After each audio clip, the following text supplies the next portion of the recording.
What's up, guys? Doug Polk here, and welcome back for another episode of Postle Hands. And today we're going to be taking a look at a hand from a PLO session that Mike Postle played. What's very interesting to me about this hand specifically is that there was an error at the Stones table where they're reading the hand as a no-limit hold'em hand, but it's actually a PLO hand. So the result is that you can only see 2 of the cards on the stream when there are actually 4. The result of this is that Mike is not exactly a happy camper. On that note, let's go ahead and jump into the action. And we want it to hit on the stream. Yeah. Absolutely want it to hit on the stream because we get the commentator's cut. We better. I mean, throw us a bone. Right? At least a white bird. One white bird's all I ask.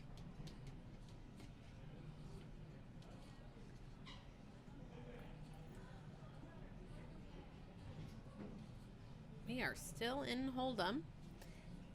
And Mike Postle raising it up to 20, as he likes to do. Steve's going to call him with the ace-6 of clubs.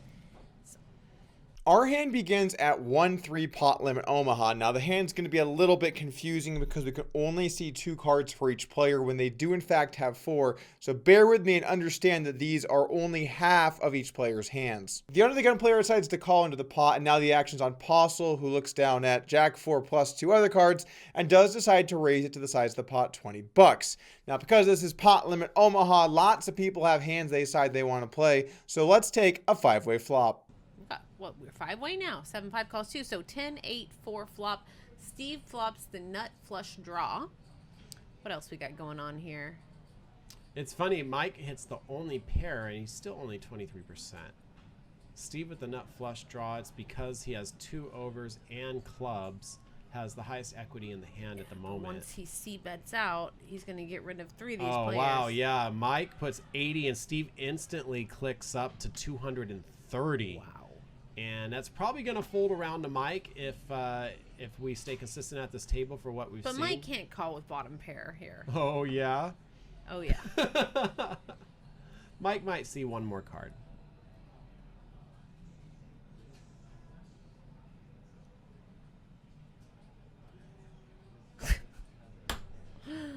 Make me a liar.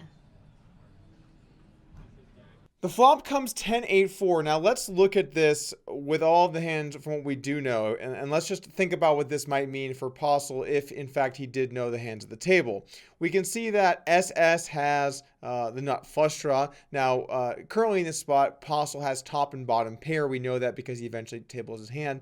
So he's got top and bottom up against the nut flush draw, and then really the only other hand that interacts with this board in any way is Dale does have a gut shot. What's interesting to me about this hand is that Postle is visibly upset with the situation, the cards. He's constantly trying to get them to read again and trying to get them to pick up into the reader, which is weird because he doesn't do this in any of his other hands. In fact, in most of these hands, Mike is very stoic until the decision on the river, in which case he oftentimes will laugh as he makes a decision. But not in this case. In this one, he is frantically trying to rescan his cards in the middle of the hand. Why is Mike doing that? Also, after the respreading of the cards, Mike continuously looks back down in between his lap.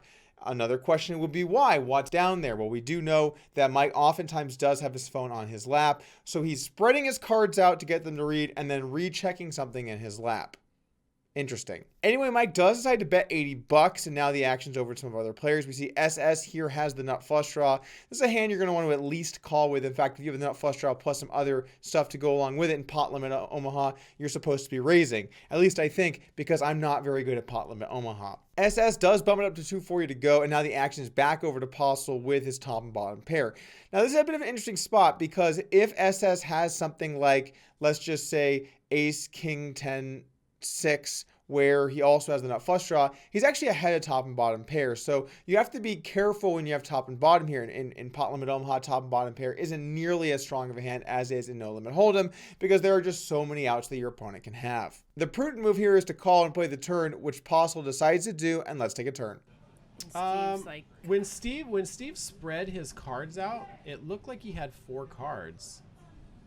Is this No. Is this a PLO orbit? I think this is a PLO orbit, but the game in the system didn't get changed, so it's only picking up 2 of their cards. Yeah, I think they both have 4 cards. Because this hijack can cut off the buttons in 1. They're in hijack and cutoff right now. So we're missing 2 of their cards. I'm pretty sure this is a PLO hand. So we might have to wait to get the cards turned face up to know what's happening here. Mike bets again, and Steve raises again. Whatever Steve has behind, he might have a 10 with his 8-6 of club. He might already have trips. He might already have a boat. We don't even know Mike. Mike might because have Steve's 2 been smaller playing clubs. very Yeah, solid. see, there's you're right. 4 cards there. Yeah, and Steve's we're been only playing seeing very 2 of them. solid. So this is either an epic bluff, but Mike not going anywhere. Okay, I can't wait to see these cards. I hope we get to see them.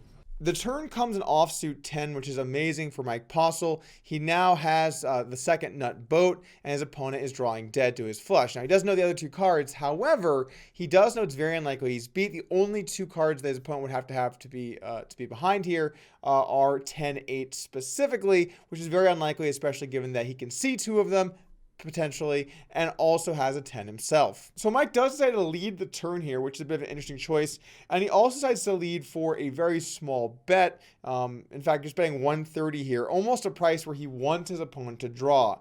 I wonder why. Now, SS can absolutely have hands like a boat here, and so he raises to $400, which is a very credible bet. I think he should probably be raising a little bit bigger to allow himself room to jam the river, but at the same time, it is a paired board, so card removal will be very important.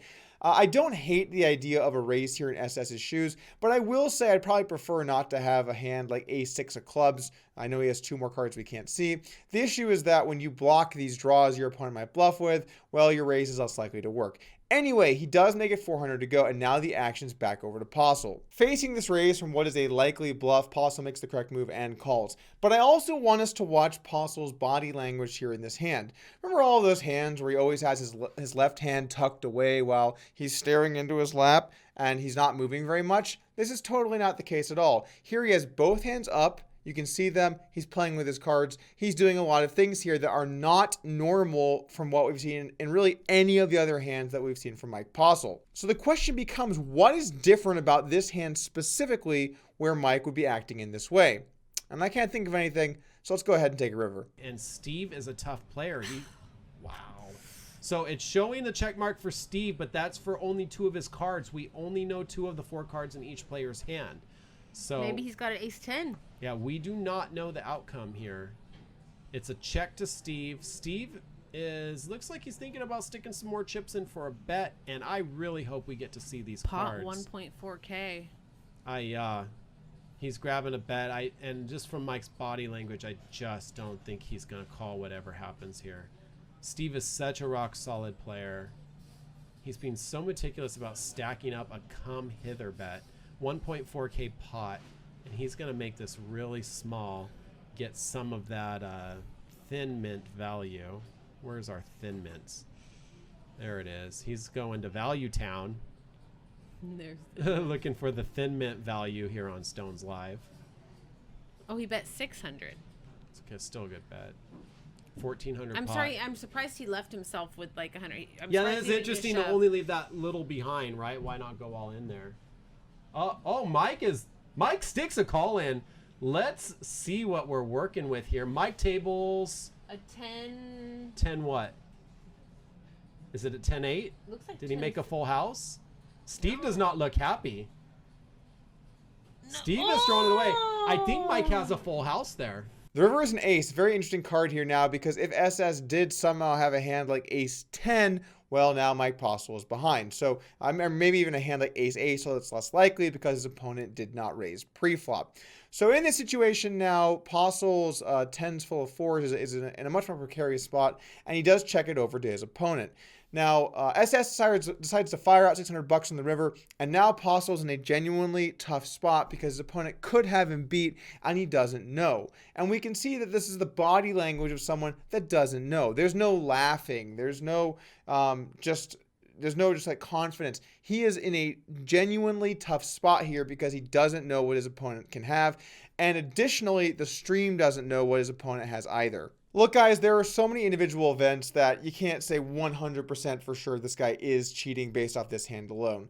But the culmination of all of that evidence together is really damning. And I think that when we see a stream where there's something a streamed hand where there's something wrong with the stream showing the cards, and we see genuine frustration out of Mike over the course of it, it's definitely something to add into the pile. Oh yeah, and Mike makes the call because, like, he's a god or whatever. We've had a lot of great content here on the channel lately, and if you want to make sure you do not miss a video, make sure you have notifications checked in the bottom right so you know when the new videos come out, and I'll see you guys again soon.